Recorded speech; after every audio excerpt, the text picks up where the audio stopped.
Live. This hangout on air is live. Good morning and welcome to our morning session, Accountants, Bookkeepers, and Business Owners, schoolofbookkeeping.com. Woohoo!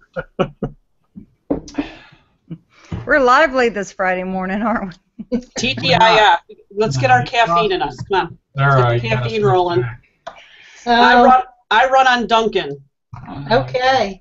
It's past my caffeine time. I'm on to tea, iced tea. I got my Smart Sheet mug. So, how many people? I know Gina went to the virtual conference, the VCon. Who else? Dennis, you were there. I said, "Where's Joanne? Did I see you there, Joanne?" No, I was crazy busy. Could not Yeah, make me it. too. I enjoyed it last year, though, so I'm It was a lot better this year than it was last year. Really? A lot better. It was really like being in a conference, but virtually. I wish Yvette was here. She was my hangout buddy. I mean, yeah, we kind of chatted throughout the whole thing, one session after another. It was intense. I did most of the sessions this time. Last year, the sessions that they had, I picked and chose and, would be there for the good sessions, and the other sessions, not so much. This year, every session was good. Go to one? Pardon? Did you go to all the sessions? I went to most of them. I didn't expect to lose a whole day over it. So Monday, I just gave in and lost my day and totally played in virtual world. And that's what it was like, and that was the fun part about it. It was almost like a game, like a video game. But Tuesday, I had to get certain things done. So I wasn't there the whole day Tuesday. I was in and out Tuesday doing other things. It looks like it's a lot like, any of you ever played around with, there's something called Second Life? Yeah, it's kind of like that. I would have loved to have had a little bit more interaction with the chat and the attendees. But like I said, I had Yvette, and we were doing the Google chat, so it was like being there with another person. So you were using Google Chat. You weren't using a chat that was built into the VCon software they were using. We wanted to, but it wasn't as interactive as the Google. Yeah, I didn't see that either. I mean, I was looking for that. Because I'm having enough trouble keeping up with my first life.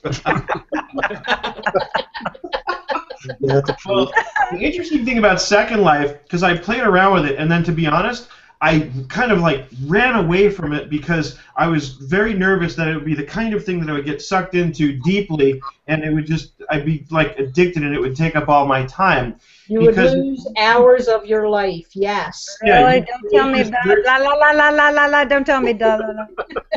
Go into this virtual world, and you can create your persona. You can, sort of design what you look like and the clothes. You can actually, and then I got interested in it for a bit because there's an opportunity to make money. You can actually create storefronts in these things and invite people to come in and buy your virtual clothing that they can then wear on their virtual selves. I mean, it's really, really interesting. And then you're actually having conversations real time with people who, are playing too. Yeah.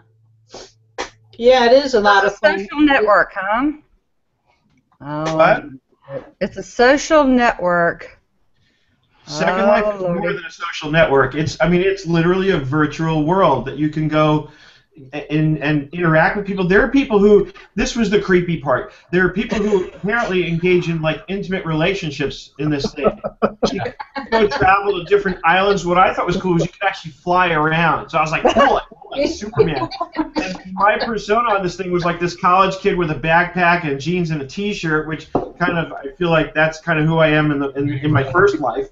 So so I was on this. I had found this one cool little island, and there was nobody on it. And you can buy islands and all this. Oh, cool! And you can be the king of your you island. hear people talking on their mics. You know, people are talking, and you can hear them if they're near you. And if the closer you are, the louder they get. And I heard this couple talking, and then they can also chat.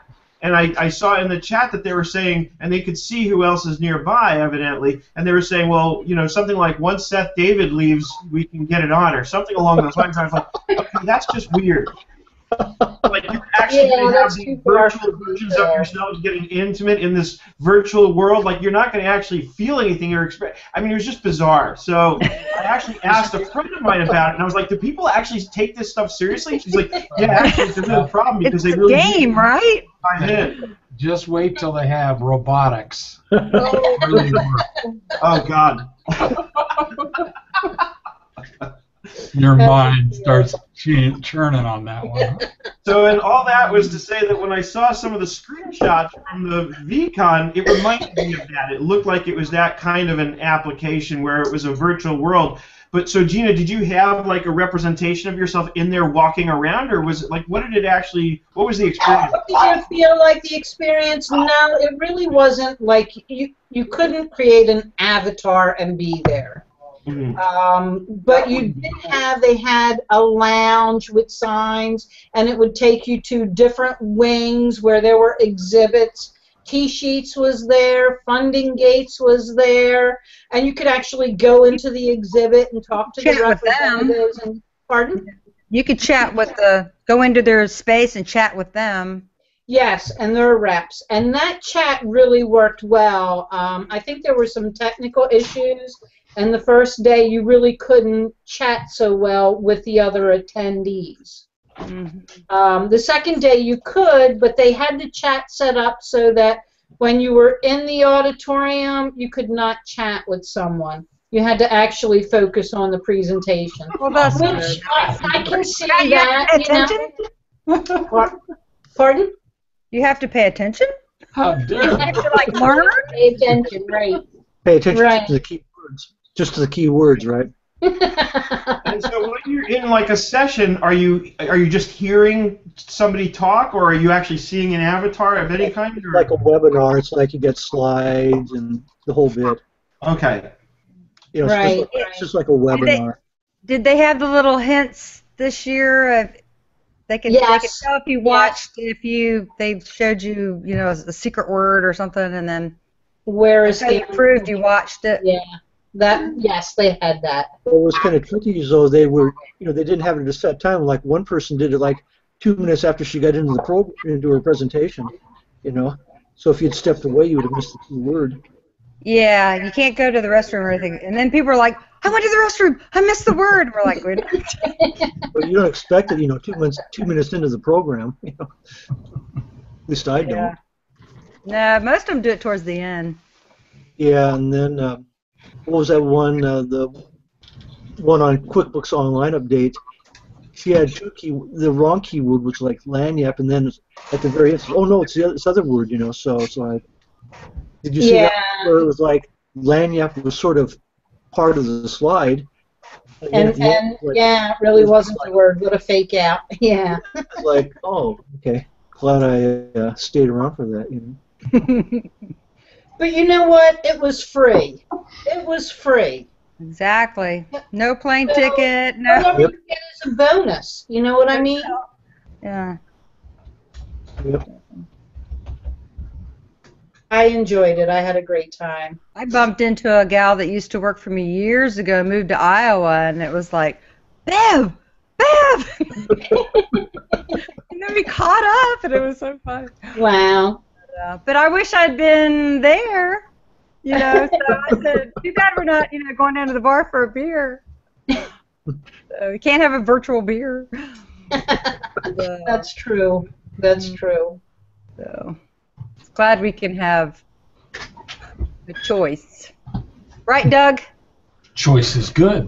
Choice is good. Sort of the foundation of our Constitution and so forth. That's right. Well, so you all saw, I assume, and everybody has figured out by now that we do have a solution for how to get rid of the shading on the invoices. No. No. Really? I posted the video this week. I You did know, it? but not everybody gets the same screen when they get there, so that's my problem. Is it enterprise or is it It's in, the print dialogue. It has to be the same. It's not. is It's it in not. is it in Premiere and Pro versus enterprise? I only tested in Enterprise. It's supposed to be in all of them, but not everybody's QuickBooks when you open it up has it. That's the problem in a They nutshell. must have pushed a little fix. Because we had it on screen. Look at my hangout from last week. There were people that did exactly what you said to do and did not have that option there on their print screen. And we're in Enterprise? Enterprise That would be and that. Pro. Did you tell them to just hit the side of their computer? Well, Yvette is No, very you're supposed to click the mouse 315 times. And Seth, I'm sure we checked that option when we were in your I hangout. thought we did, but We then did. as That soon was as Yvette. Steve actually emailed and pointed it out, I went and checked, and there it was. So I thought we must have missed it. Maybe they did Did enough. you check in your QuickBooks or did you check the hangout? No, I checked it in my QuickBooks, but that's what I'm saying. I could have sworn we had checked it during the Hangout in that area. I mean, most of our focus was where we would expect it to be, which is in the invoice customization area. So I didn't remember, honestly, if we had... We did go through that. But that was Yvette's copy.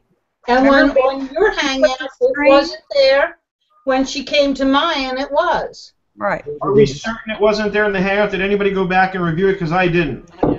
I Not guess yet. that's our homework this weekend. Go back and look at last week's hangout from Seth. Maybe Yeah, they For sure, we must have just missed it. It must have been there, but it just... Oh, we're professionals. We didn't miss it.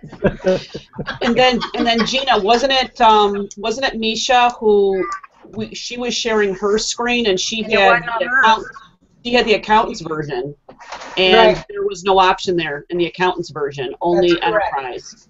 That's correct. It seems like all the changes are going in enterprise. You know, all the good changes that they're making is in enterprise. Mhm. Did you notice that? Yeah, see a pattern there. I wish they would add that feature where we could be on a client site, put in our login and get our tools for any of the versions. Why just 15? Yeah. Because I love my reclassification tool, and it drives me nuts if I'm working on a client's computer and I don't have my little toy.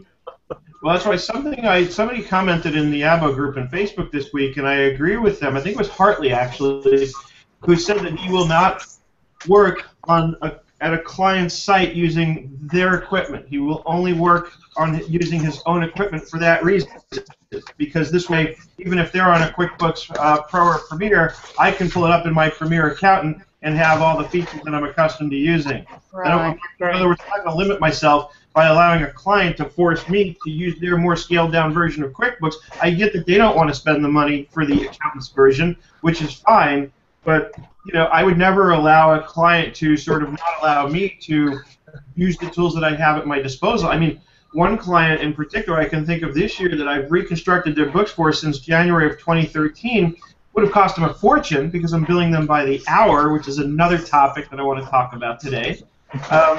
But it would have cost them a fortune to have me not using the accountant's version because I use the batch enter, because when you're going back more than 90, most banks don't provide you with the download, so that I need to use the batch enter in order to get the banking and the credit card stuff in there, and even they have a lot of activity through PayPal. So that saved hours and hours of time. Because I was able to make use of that. Imagine if, and mind you, they are on Mac. So imagine if I had to do it with their QuickBooks for Mac version, as opposed to doing it on my QuickBooks for PC accountant with batch enter, and then I saved a backup for Mac every time I did some work on it, and put that Mac backup in a Dropbox folder so that she could access it and see the data sort of in real time as I made updates to it. And that worked out beautifully. See, that's perfect for QBox. I was thinking the same things Yeah, there. I have a No, it client. won't work for QBox if they're on a Mac and you're on a PC, because you have to do the backup for Mac. But any other situation where you're on the same platform, yes, absolutely. Yeah, I have a client who they have a add-on program for their point of sale, and they rekey she wants to do the bank recs in QuickBooks because she's used it for 100 years. So they actually, when they run a AP batch out of their other system, they go in and actually key in all the checks. And so they're actually posting them twice. So now what I can do is I said, just dump it in a comma delimited file, drop it in your Q box, and I'll pop in, and I can do a batch. And yep. You know, it's funny they're though. loving me. I got so into using the batch enter and getting, because I had them get me the CSV files from their banks and opening up the CSV and just sorting it by the name or description so I could quickly add in columns for the QuickBooks payee and the account, drop those in, copy and paste, and then do the batch enter. I got it was almost like I had so much fun with it that I forgot once we're caught up, they reminded me, oh, can we now get the QBO file? And I was almost like disappointed, like, oh yeah, that's right, now I can do it that way. Right. I'm like, it's more fun to do the CSV. I'm preferring to do credit cards now because to me it's faster to see a whole spreadsheet, get all my memos just right. If the vendor name doesn't exist or something doesn't exist, it shows in red, and I can just get the whole thing perfect and click a button and I'm done. Instead of actually along those lines is I was while I was working on a spreadsheet, I had the QuickBooks file open with the batch enter screen open so that I could test to see if a vendor was in there. And if you don't have to do that, go ahead and paste it. Yeah, I added it in right there in QuickBooks while I was preparing the Excel file so that by the time I copy and paste it into the batch enter dialog, it's already all there. So at that point, all the work is done in Excel, so I just copy and paste and I'm ready to hit save and the batch enter. And I love that. Mm-hmm. Oh, Rhonda's going to draw on us. Probably. Hi, Rhonda. Rhonda's bored. Sorry, I was just messing around. Haven't seen you in a while. I know. I have high schooler issues. Uh-oh. Well, it's with my young one, so. Been Too there. early in the year for that. Well, no, it's my son that has special needs. He's not doing very good at the high school. He's Bummer. can't. That'll capitalize your day, huh? Yeah, I'm having to now homeschool him now, and he's had way too many panic attacks, and the school can't handle it. It's kind of sad, but. I'm glad you found time to join us. Oh yeah. Well, I'm trying to just listen and get back in things, and it's just. We are your rock, Rhonda. Right. Yeah. Doug, what'd you put in there? What'd you put in the chat? Looking at this, the Well, I'm looking at it, yeah. I gave a presentation last week at Cloud9 Summit. It was it's this kind of a combination of a lot of things I've been saying around the whole how do you build a new model in the new world. Most of you people in this hangout, you get this already, but the profession in general is still so mired in this old world, you know, where the client has QuickBooks Desktop at their office and it's in jail, and we have to go visit the data and so forth. And if we're building practices that assume all this, what I call, you know, obsolete assumptions, then the value of our practice, when we someday want to sell it, won't be nearly what we think it will be. We're building this thing that will have no value. And so what do you do about that? We were talking about that this morning on ABBO Facebook about what to name your company and branding and everything, and I said one of the things I did in the very beginning is I thought if I ever want to sell it in the future, you know, I didn't want it the Sarah Laidlaw Company because it's not as valuable. Yeah. You know. You know, that's a great topic. I should go over there because when I started this leader group, of course, you know, that was the only name I could think of. I was like, wimped out. And of course, my brother didn't like it so much. And then we got Sleater.com, and I found all this family that it's like but in the profession, there's a lot, both a legal profession and accounting profession, there's a lot of people that name it themselves. And you're right, it does have that problem of when you want to sell it. I'm hoping, and I don't know that I would recommend it, but where we are, you know, I look at, you know, Block, there's Schwab, there's a lot of companies who've created a brand that now they couldn't. Started with a name and now is a brand. Yeah. Yeah, it is a brand, right? You would be in that class. I would agree. I think you're there, Doug. Well, I kind of hope so, but it's weird though. Then if Cheryl and I are gone, and if Tom doesn't buy it from us, who's our 24-year-old son. That's hard. That's a consideration because it still represents you in your mind. I know, and that's why this is a good, important issue, and I wouldn't recommend it to somebody to say Doug's accounting, because if you're not Doug anymore, then I want to talk to Doug, right, or Sarah or whatever. But then again, some people can't find me because they can't remember my business name. That Facebook group this week. The branding is one of them for sure. And I think we're going to get probably a juicy post from Eric on that, since marketing is his area, in particular marketing and branding. Sure.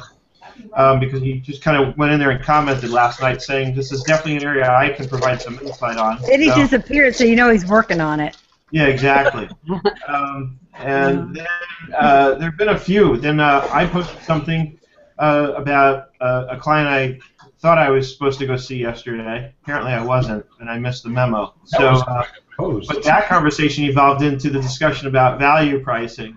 And Doug, you were talking about that on the QB show earlier this week. So it brought up a few things. I mean, I've gone back and forth with this, and truth be told, I have about a handful of what I would call very small clients that I'm now doing this with, and these are the only kinds of clients I would ever do this with right now. And what we're talking about is the kind of client where they don't need day-to-day bookkeeping done. Basically what we're doing is every month we're going to enter and reconcile their bank and credit card accounts. The process will probably take no more than 1 hour. I'm charging them about $300 to $400 a month, and then outsourcing it to a colleague of mine here in Los Angeles who is actually getting the bookkeeping work done. And then I review it with the client every month. At the beginning I'll do it every month, and eventually I'll back off to once a quarter or something. But that's the only way I'll do it, because that's the only way I feel like I can take on a client, do value pricing without losing my shirt. Yeah. You have to be able to leverage technology. That is my biggest concern with value pricing, especially since it's being pitched in a way that the proponents of it seem to feel that everybody should be doing it all over the place.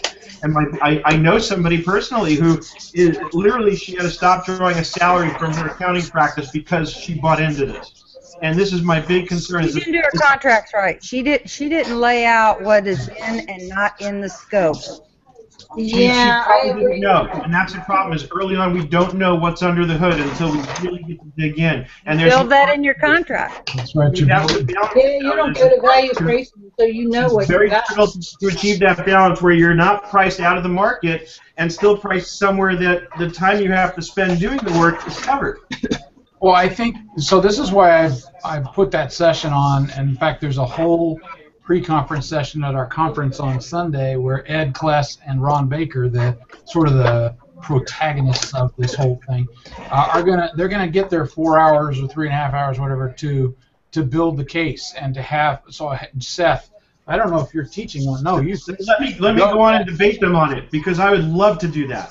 Yeah, just go and because I think that this controversy has been going now for many years. I think it's great for us to have this debate and this thinking, and I don't want to tell either one of the camps, if you will, you're wrong, because I actually do see a middle ground here.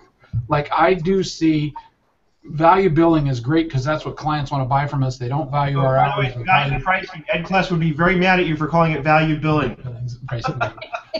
But they do want the results. On the other hand, some people go so far as to say throw the timesheets away. Well, I think yeah, because we got a job cost, So right.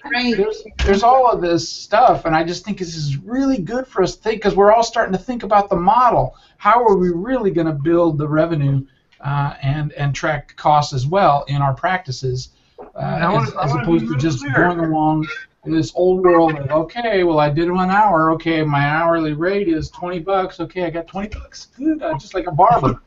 I'm sorry. Well, I want to be real clear. I don't necessarily think it's a bad idea. I think it can work, but I think you have to be so careful going into it because, like Sarah said, in the case of the person that I'm referring to, she didn't do her contracts right. That's true. But the problem is a lot of people are going to fall into that trap because they're going to buy into the value pricing without really learning very well how to go about doing it and what information they need to gather. What? But nobody's suggesting buying in without really understanding. Yeah. But that's almost the implication that it leaves because everybody's like, oh, value pricing, go, go, go, let's do this. And I think they fail to inform people properly, like, hey, before you do this, you have to do some due diligence here and make sure that you understand what you're taking on and committing to and what you're getting in return for that. I have a prediction. There will be a School of Bookkeeping video soon that Seth is going to say, I finally got it, and let me tell you what they failed to tell you, and he'll explain it, and then you will become an evangelist for value billing, because you'll see how it really changes. The client I was just referring to a few minutes ago, whose books I reconstructed, now that I'm caught up, because there was no way I was doing anything flat rate-like on a reconstruction project. No way, won't even consider it. No, I agree with you there. So when we got to the point where we were caught up, now they wanted to have the conversation, all right, what's the pricing going to look like going forward? Yeah. And so what I did, and this is not value pricing, what I did though was I looked at each thing that had to be done, each task that had to be done for the client each month, and I looked at it in terms of what my perceived value is. How much do I want to get paid for the time I'm going to have to spend on this? And then what I did was, because I know we're talking about me committing to a flat rate, I said, now I'm going to jack that up a bit because I want to make sure I'm covered in case it takes longer than I anticipate, because I've had too many situations where it did take longer than I anticipated and I was stuck delivering, right? Because once I make the commitment, I have to honor the commitment. That's just integrity. So I want to make sure I'm covered. So what I did was I presented them with options, with two options. One where it's exclusively me doing the work because I knew they wanted to look at that, where they didn't want me giving it to a bookkeeper to do.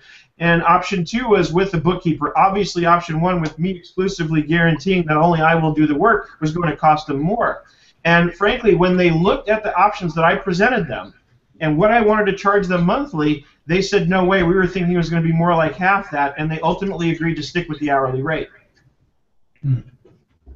I segregate the two between my services. If I'm doing bookkeeping services and I'm doing invoicing and paying bills, I know exactly what I'm going to do and how long it's going to take, and I can do value billing based on so many invoices, and the invoices can't be more than 10 lines long. If they're longer, it takes longer. So I've got all of that. I know how long it takes me to do each one of the chores or tasks in QuickBooks. I can value price on that. What I can't really value price on is QuickBooks cleanup. I would never try to give a value price on a cleanup job. That would always be per hour, because you cannot say it's going to take me an hour, it's going to take me 2 hours. It invariably takes you 10 hours when you plan on 5 hours, if you know what I mean. But keep in mind that value pricing, by its true definition, is supposed to be not based on anything having to do with how long it's going to take or how many transactions you have to post. It's supposed to be based strictly on what is the client's perceived value of what I'm delivering, which brings up an interesting question. I was thinking about this last night. This is what I spend my time thinking about when I'm up late at night, is, okay, what's the value of a bank reconciliation?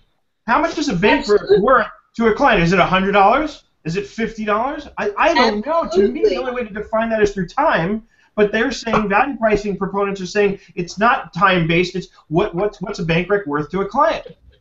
Isn't part of the problem? I agree, and it has to do with your engagement letter, like Sarah said. When I set mine up, I have a list of client services that I clearly state, this is my responsibility. And this is your responsibility, because just because, well, even with the bookkeeping engagements, I'll have a system, right? This is how you get the information to me. This is how, if information is missing or it's late, It's going to eat up more time, and I won't go to value billing until I know the client and they're, they can say, oh, I'm committed and I'll be engaged and I'll be available, and then you start off and they're not engaged, they're not available, and you're tearing your hair out. So until I know the client and I have some sort of a history with them, and they're using my system the way it's designed, and I give them the tools that they need, whether it's Smart Sheets or ShareFile and all that, then I'll value bill. And then I realized that, hold on a minute, I'm taking like a year, and I'm saying, what's the value of a year? And I make a lot of extra money in January and February. That's always been my big money maker. So now I'm starting to roll that in and average it. So if I start value billing right now, I'm going to get screwed in January. So what I'm doing with the ones that I'm converting now is I say, all right, I said I need a little extra because we haven't accrued money for the W-2s and that 1099 hell and all that stuff. So it's going to be bumped up a little bit in the beginning, and then here's your average fee, and then move forward. That's interesting to me.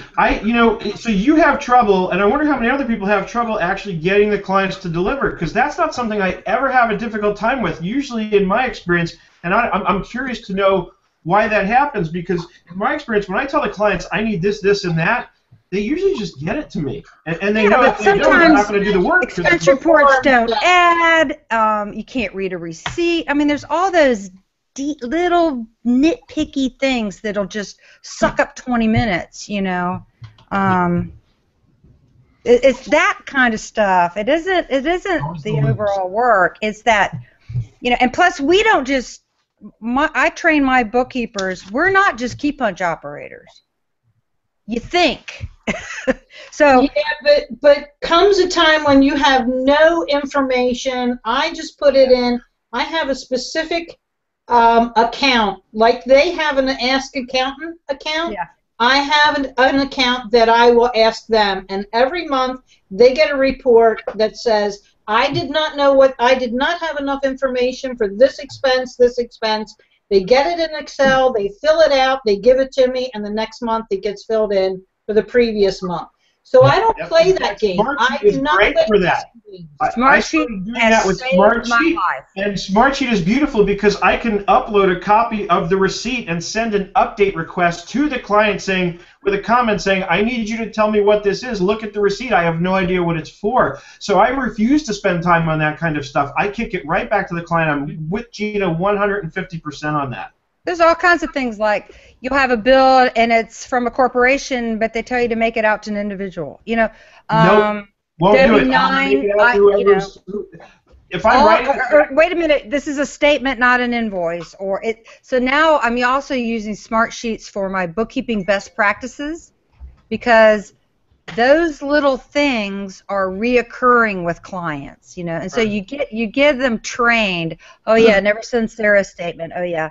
So, so I'm building. In fact, my rule about statements is I won't pay based on a statement. I want a copy of the actual bill, because otherwise, and I warn the client, you'll wind up double paying something. That's bookkeeping 101, but a client may not, whoever got the bills to me, So I spend too much time training those kinds of things. So I'm now working on all my best hints, and I'm building that into my contract. Right. So not only is it a contract, it's also a manual of how you do business with us. So I wonder what the difference is, though, because honestly, I find if I go to a client and I say, hey, this statement's not good enough, I need the bills, they get it for me. They just, I don't know, somehow they're motivated. They get it for me. You just lost money asking them. How do you figure? You had to stop. You had to stop what you're doing. You had to ask for information and then get information. As soon as you have that interaction, you've lost time. Mm-hmm. Takes 2 seconds though. I won't spend any time. I'll just email it to them. I send them a quick email or put it in Smartsheet and say, hey, I And need now this. you got to follow up. Now you got to track it. Do they ever get it to you? No, And because in Smartsheet I can send. I did this to a client recently. In Smartsheet, I set an automated recurring reminder that went out every morning at 9 a.m. reminding them, so it wouldn't stop going into their inbox until I had it. Right. And guess what? It got so annoying they got it for me. It has saved my life. Okay. And That's you know what what else it do. did? That's how you do it. It took out all the Smartsheet took out all the emotion too. I found because I'm having like bookkeeper issues with clients and the tension, you know, because they're not doing their job or something. You know, then they get mad at each other. And now it's just state facts and go back to work. State facts and go back to work. And the one get it funny out thing I of found with Smartsheet was I have one client who. You know, she doesn't have a computer at home. She only has her iPad that she takes home with her. So she's saying, well, I have trouble accessing Smartsheet from my iPad. And I'm like, there's an app. Just download and install the app. But somehow that, she like, I don't know, she doesn't seem to get the app thing. So she times download the app. She doesn't. And so, yes, Doug, I'm looking in the chat. I am definitely on board with Smartsheet. I love it. I am. You know what it is? I have so much in my head about what I want to do about Smartsheet in terms of videos and course content that I don't even know where to start. I thought you would like it because it's a spreadsheet, and that's your brain is one big spreadsheet. It's so much more than that, though. In fact, last night I was in a social media group that I belong to on Facebook posting, and people were asking about how to manage sort of content and when you're working with a client as a social media gig. And the funny thing is Smartsheet has one of their standard templates, which is exactly laid out for this exact sort of thing where you can lay out your campaigns and you assign things to people and say this is who's doing what. I now have Smartsheet projects for just like Sarah. I mean, Sarah, Doug, between you and Sarah, you guys sold me together on Smartsheet, and I bought in hook, line, and sinker. See, this is why I predict you're going to be a value billing evangelist soon, too, because once we get your brain just right, then you can just go crazy. Only when I can wrap my head around a very clear-cut formula that I can lay out for people that says, here's how you structure your pricing if you're doing value pricing. Yep. Because, again, what's a bank reconciliation worth? And like James pointed out earlier in the chat, it's very subjective and we're so trained to think of it in terms of time, our brains immediately go to, well, how many transactions do I have to enter to get it reconciled? And again, value pricing doesn't care about that. Value pricing says, what is it? When you go to the client and say, I reconciled your bank statement, they don't care how many transactions are in there, but they're going to start to develop a perception of what's that worth. If I have 10 bank accounts and 5 credit card accounts, that's 15 accounts. And if in my experience, and this is my experience, on average it takes about an hour per account reconciled each month, then I'm going to want to charge them for 15 hours of time. If I'm charging, let's just use an easy number, $100 an hour, that's $1,500 for bank recs just because they have a lot of accounts. There's no way they're going to want to pay that. Right? If I knock it down in half and I'm charging $50 an hour, that's $750 for bank recs. They're seeing it as $750 for bank recs. My God, that's just for data entry. That's more than $12 grand a year. Everything you're saying is old world. Right, you're selling it wrong. Yeah. No, but that's not how I sell it. I'm telling you, this is what value pricing says you have to look at. Your assumptions are old world. Assumptions are that you have data in a data file in the old world where you have to get a bank statement and you have to do blah, blah, blah, blah, blah. But there's all these new technologies now that are doing perpetual reconciliations, which are going to change the whole way we think about this one. I know you only picked one example, and there are other examples, Seth, for sure. But what I'm saying is that either we get to this concept of a more overall, we'll do your these sets of services for this price. Either we get there sooner, or the competitors will, and we're going to end up losing if we're just focused on the hour. Because our hours, especially if we don't update the technology set that we're using, which of course, Seth, you do. So I'm not saying that. I'm just saying in general, if we think hourly and we think of the old world tools that we know well and use today, then we're going to sink by equating what we used to have to do to how long that takes, and therefore what we have to charge, lowering our hourly rate in order to get the job. Whoa, we got to just like start over. And Right. we buy tools like the batch entry tools and things like that to speed us up. And am I going to reduce my rate because I got faster? Yeah. Well, No, I would you're argue not. that there's a good, compelling reason for doing just that, because one, you become competitive with the other people who are offering the same thing. Two, I did a comparison when we were having this discussion on Facebook last night. Let's say I'm selling products. Let's forget the service model for a minute. Let's say I'm selling products.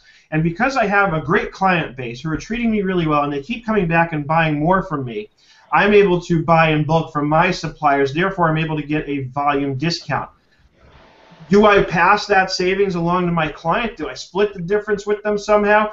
There's a school of thought that says if I do so, then I will foster greater loyalty on the part of my clients. They will in turn refer more people because they'll be very happy with me, and based on that, I'll generate more volume. So the long game on that is I don't want volume. smaller gross margin. I make more money in the long run. No, Seth, I totally disagree.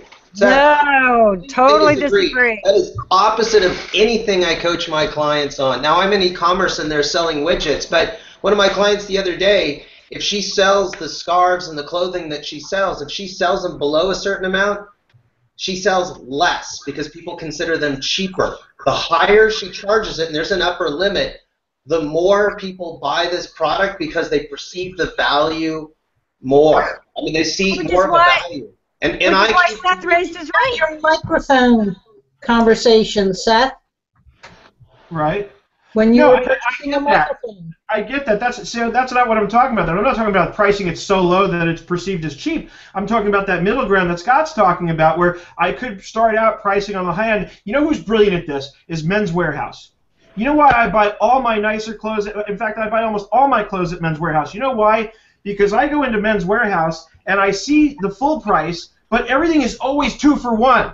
So I get this perception of value that I can get twice the product for half the money because of the way they do it. They price it high and then they say, but we're going to discount it for you. That to me is brilliant marketing. Now, have you seen the Dan Ariely? Have you watched all the Dan Ariely TED Talks? No. Brilliant.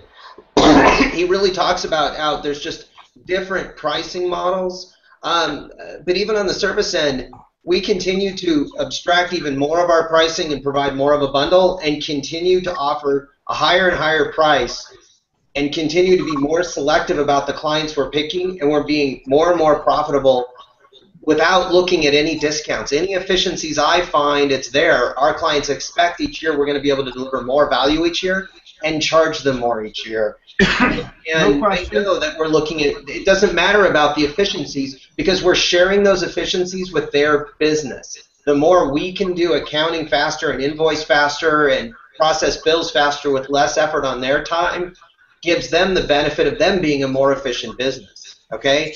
I had a client come to me this week who actually was smart enough to know that there are technologies that can be used to increase efficiencies. Case in point, I was caught up with their accounting, so they now know I can import a .qbo file because it's current now and it's not going back too far for that. So they wanted me to lower my pricing because they knew that I could now be more efficient about it.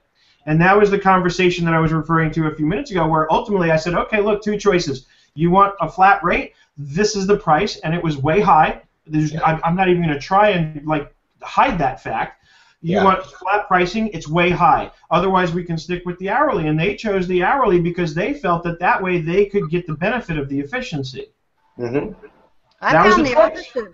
My clients are like, I'm going to average property tax returns, quarterlies, W-2s, all those little, census things that we do, all those little chores, and then same bill every month.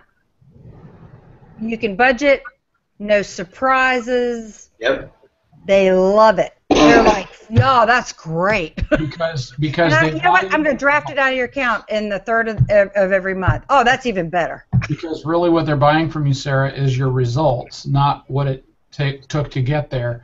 And it's up to you to make sure that you've made yourself as efficient as possible and priced it in a way that you're going to have a profit. And the faster I get, the happier I get. And that, and that's why the faster my gals are, the happier I Now I got rid of a client this year because I fell into this value pricing trap with this client where, and let's face it, not all clients are going to be honest, and a lot of times they just don't even know better themselves. So he came to me, he laid out what he felt was going to be the scope of work, and based on that, I came up with a flat rate, and then what started happening was little by little, he says, oh, and I need you to do this. Oh, and I need you to do that. And it got uncomfortable. And at a certain point, I had the conversation with him where I said, hey, you're adding to the scope, which means we need to reevaluate the fee, right? You keep adding more work for me to do. The problem was they don't like to hear that. He didn't, and then when he, in this particular case, the guy wanted me to be on call apparently 24/7,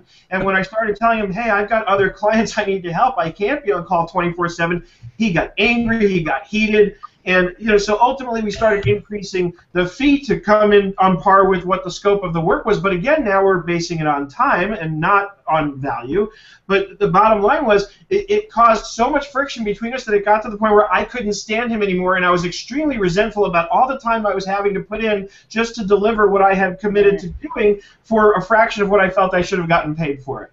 And I knew that at the same time he felt he was overpaying. So you get this disparity where it's like, how do you reconcile that? You didn't have enough history with him before you went. So did you fire him? And that's what I did. Ultimately, we got into one final argument, which frankly, I made a mistake on something, and I attributed it to the fact that I was so rushed because I had so much that I had to do for him, and I wasn't getting paid nearly what I should have been, and I made a stupid mistake. And the truth is, even the mistake itself wasn't something to make a big deal about. But he and I were at this point where we were so annoyed with each other that he flew off the handle because I sent an email to one of his clients which had schoolofbookkeeping.com information in the headers of the email. And his client saw that, so he lost the transparency, or the opaqueness, I should say, that I was actually an outsourced solution for him. And I guess he felt it made him look bad. So we got into this whole argument where then he says, well, I'm reducing your fee by $500 a month. And I basically said, go you-know-what yourself. And I said, fine, we'll make this our last month then. And that's what we did. Well, that's where you're getting the emotion in with the business. You bet. I take it very personally. This is my life. I pour my heart and soul into it. I know. I'm the same way. I give 125%, and they're not, and it hurts my feelings. That doesn't bother me. That doesn't bother me so much. What bothers me is that, I feel like I treat people very fairly. I want to be treated fairly.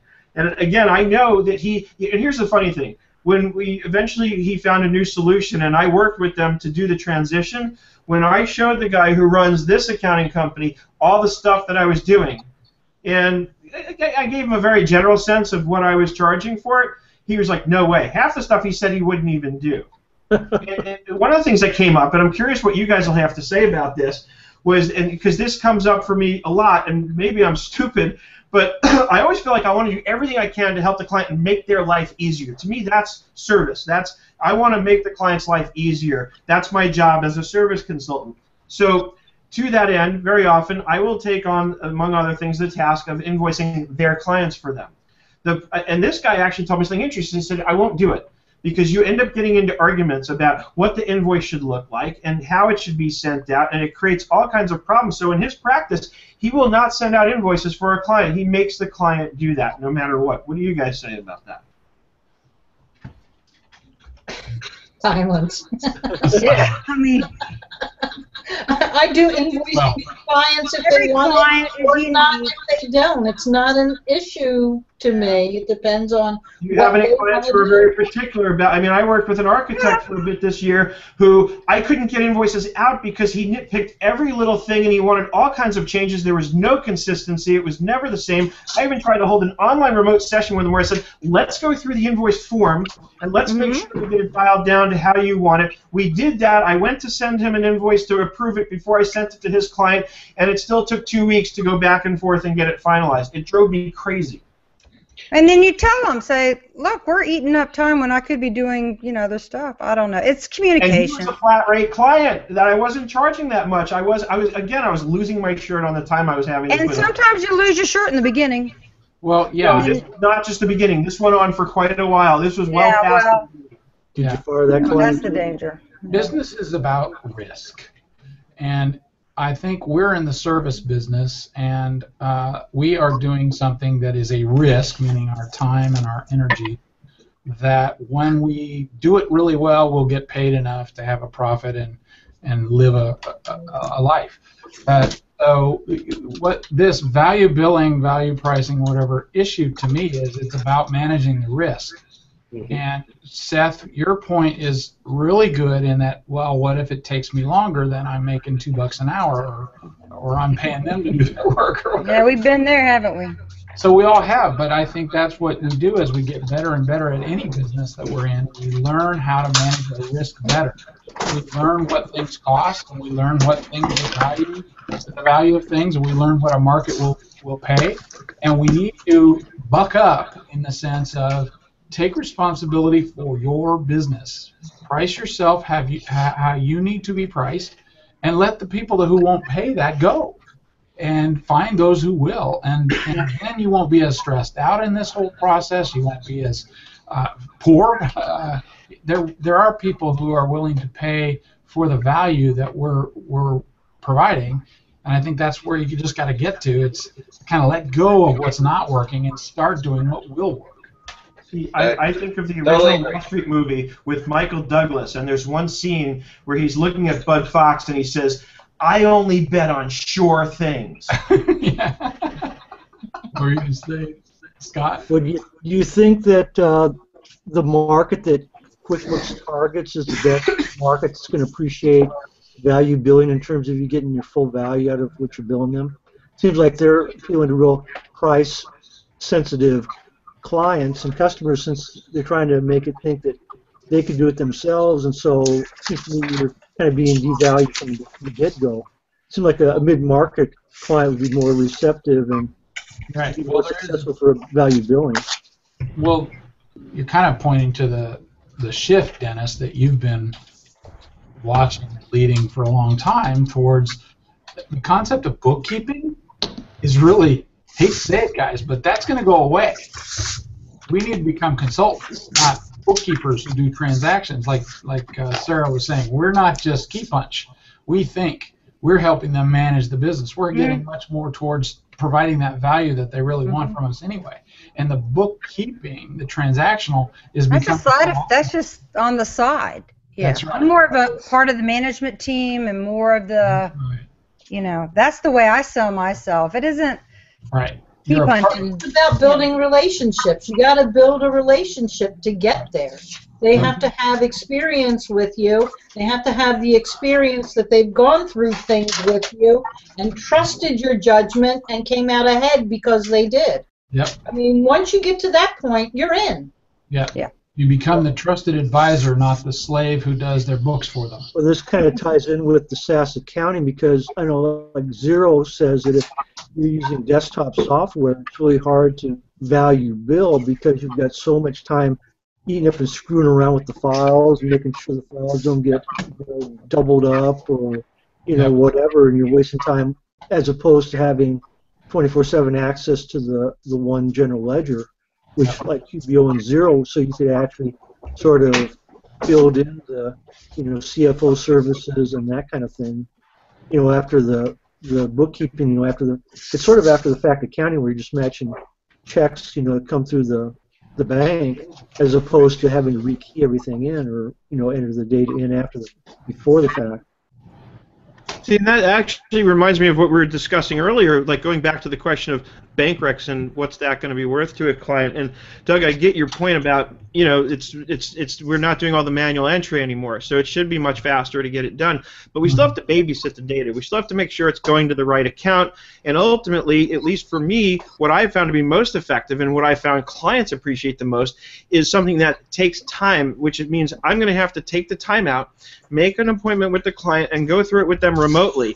The first time it's going to take longer, because the first time is the first time I'm seeing it with them, and I'm going to go through line by line, every account on the balance sheet, every account on the P&L, drill in and make sure everything's classified correctly, and make sure that I understand where things belong and where the client wants them. Because some things are cut and dry as far as where they get booked, others aren't. So this way, after one of those detailed reviews, I get it for the most part. Now it's just a matter of, okay, but now we've got a new payee that didn't exist before for them, and how do we want to handle that one? And that goes back to, like I said, using Smartsheets, drop it in, let them respond. I mean, I have one client who not that tech savvy, but immediately got it with Smartsheet and was able to get right in there. He knows how to go in and post comments and have the discussion and upload images, and it makes it so easy and seamless, but it still takes time. Yeah. And the more transactions you have to look at and babysit like this, the more time it's going to take.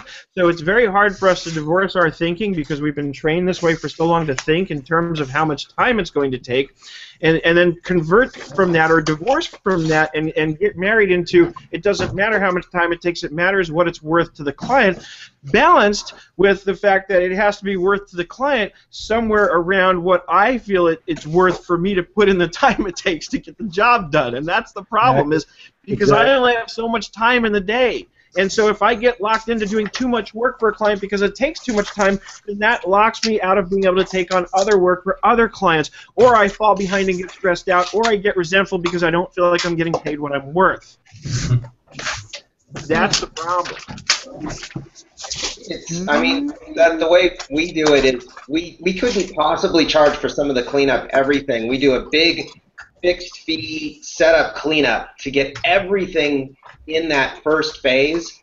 But some of these people need, 2 years worth of bookkeeping done, or typically it's always back to the first of the year. So we tend to charge more towards the end of the year. And then we go to the monthly rate. How we kind of balance the risk is that we tell people we're not going to just convert them and hand it back to them. So we actually have a termination fee that we'll cancel after the first 3 or 6 months, that we know that if we do more work in the first 3 months as an onboarding relationship, and we kind of balance that all out where we know we're going to spend more time. And then right. You and I talked about this, Scott. Yeah. You and I talked about it. And so, Seth, this might be your answer, is do a little bit more like what he's doing, and I think Sarah's doing the same. For the first while, okay, you're assessing the situation. You're assessing their data file. You're assessing their business. You're learning on them, and you're being paid, and maybe you'll set an hourly rate for that. After which, you're quickly getting them into some situation where they can budget for you, and you know what your job is, and you can ensure that you'll have a profit. Well, yeah, I mean, the thing I love to suggest when people ask me this question, how should I approach this, is tell the client, look, let's do the first 3 months on an hourly basis, and that way I've had time to look under the hood, and I can get a sense of what's really involved, and by then we'll have, gotten to the shorter end of that economy of scale, and then I can say I have enough information to know how I can price this fairly in a way that you feel you're getting value for your dollar customer, and I feel I'm getting, paid what I need to get paid for my efforts and time and experience and all that stuff we talk about that we want to get paid for. That's one definite approach. Some clients still don't want that. I tried that with that client I was talking about a few minutes ago, where we ended up hating each other, and he was adamant. He says, nope, I'm not doing hourly. And so you'll get that. So at this point, what I've learned when I get somebody like that is, okay, you don't want to do hourly. I'll do a flat rate, but I'm going to jack it way up. I'm going to take what I think it's going to take and double it, right? Because that way I'm covered. Sometimes triple it maybe. And I'm going to do that almost on purpose to scare them into being willing to agree to the hourly, at least at first, because to me that's reasonable. Now, the other thing, and Doug, I had mentioned this, I think, in our discussion on Facebook about this, is that what I did with QuickBooksAnswers.info, I think really is the best solution. It has the appearance almost of value pricing, but it's not. It's hourly for sure. The idea, though, is I say, look, if you want so many training sessions with me, if you want a single by the way, Scott, going back to your point, when I raised my rate to $185 an hour, I started getting more business. Mm-hmm. So I'm totally with you on the perception of value. When I raised my rates, I got more business. I was afraid to do it. I was afraid, maybe people will say, whoa, that's way too much. I went from $150 an hour as a base to $185, and I got more business as a result. Mm-hmm. So, and it goes back to what one of my mentors taught me a long time ago. When there's too much demand for your time and you find you're working too much, then it's time to raise your rates. That's basic supply and demand. The demand for your time is outweighing the supply of your time, so you've got to raise your rates, period. Now, what I do with QuickBooksAnswers.info is I just package the hours, and I say, okay, 1 hour is going to be $185. But if you go to 3.5 hours, now we're going to drop it to $175, and so on. So there's volume discounting. I can't keep up with all that. See, dude, I agree. You start getting into, and I go through this with our clients when I spend time going through their pricing, is that you want to make it simple. You want to make sure there's value in there and balance it out. You know, it's great, and you can go through all of this, but the more you have to explain it, the more complex, and I think it creates kind of burdens. Some people do shop that way, but it depends on what they're doing. I mean, I'm completely all in on the value pricing. It's the only choice we give our clients, and I start with really high ranges to scare them away. And the people I scare away, I don't even worry about. The people that see the value and know that they've hired someone full-time and they've done all this other stuff, when they perceive the value and you hit that range and the number that's meaningful for them, we have some clients that are a lot of work for the same amount of money, and then we'll have the next client that perceives the value that's awesome, that's a quarter of the work of the last client that I closed at $3,000 a month. I mean, whatever, it's just a different approach in finding it. But I find that simplifying out the pricing and just kind of saying, this is who I am, take it or leave it, with a tone, really needs to work where people see where you stand, and then they go from there. And I also do it that they're getting a team.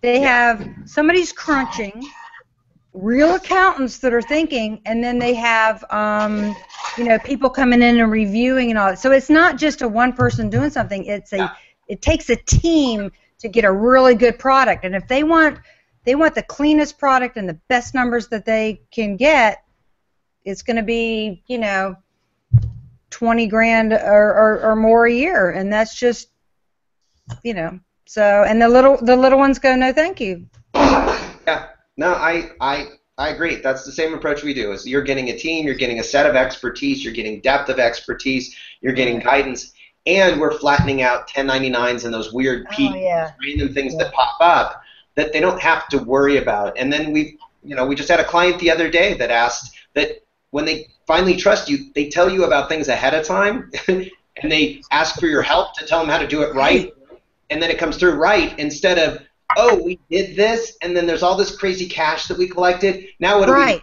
know what happened? After the fact? Yeah, so it's fun. Because now it's not like an attorney. You know how you're afraid to call your attorney because you're going to get nickeled and dimed? And I say, look, part of this flat fee is, we may not get back to you immediately, but keep us informed, keep us part of your team. We're part of, we're all in this together. And you're right, you get a lot better response and heads up when they're not afraid to call or... Yeah. See, I've never billed for phone calls and things. In fact, I've always made it clear, even when I'm billing hourly, that, hey, if you call me and you have a question and I spend 15 minutes or less on the phone with you, you're not going to get a bill for that. And if I feel like it's something I need to bill you for because I need to spend more time, I'll let you know up front. So that's how I've always eliminated that concern on the client's part. There's too much thinking to me. I'm tired of all that. God, I did 15 and then 15 and 15 and 15 and then there was another 5-minute and you know what, I'm getting screwed here. I have never gotten that way with the thinking on it. I have honestly never gotten it. It's never gotten like that for me.